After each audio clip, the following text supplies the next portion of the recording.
Sénégal. Nous avons été en Casamance.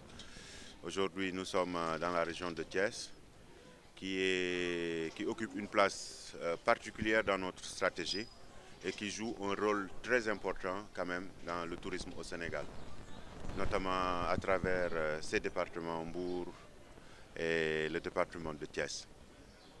Donc, c'est dans la continuité du travail républicain qu'un ministre doit faire. Donc nous sommes sur place pour écouter surtout les acteurs et peut-être évaluer avec eux les mesures qui seront prises pour améliorer ce secteur. Bon, qui ne se portait pas comme un charme avant, oui, d'accord, mais quand même aujourd'hui qu'il y a de belles perspectives et l'avenir est totalement clair pour ce domaine. Aujourd'hui, si vous analysez objectivement les efforts qui ont été faits par le gouvernement, malgré l'Ebola qui a eu à être un coup de frein pour ce secteur, il y a des efforts qui ont été consentis par le gouvernement. C'est ce qui justifie cette reprise aujourd'hui. Et constatez avec moi qu'il y a de très belles opportunités qui sont en train de se concrétiser pour que le tourisme puisse être boosté pour 30 ans. Oui, non, en fait, tout à l'heure, j'ai eu à le dire. Nous avons déjà fini le reprofilage de l'offre touristique du Sénégal.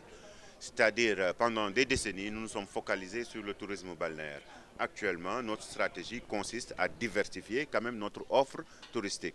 Mais avant d'y parvenir, il fallait aider les hôteliers du Sénégal, sénégalais, à se remettre aux normes, à améliorer les qualités de service. C'est ce qui a expliqué la volonté du président de la République de mettre en place le crédit hôtelier, c'est-à-dire aider les hôteliers sénégalais à se remettre à niveau pour quand même affronter les perspectives auxquelles nous serons confrontés.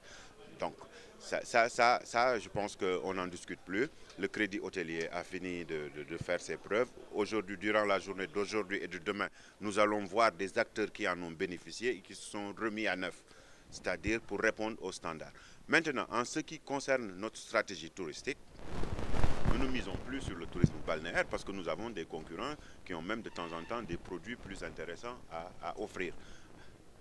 Nous misons sur le tourisme d'affaires, c'est-à-dire avoir la capacité d'organiser des rencontres internationaux qui mobiliseront des milliers et des milliers de personnes. Pour que ça puisse se faire, il faut avoir des capacités en termes de réceptifs, mais des capacités aussi en termes de salles de manifestation capables aux normes.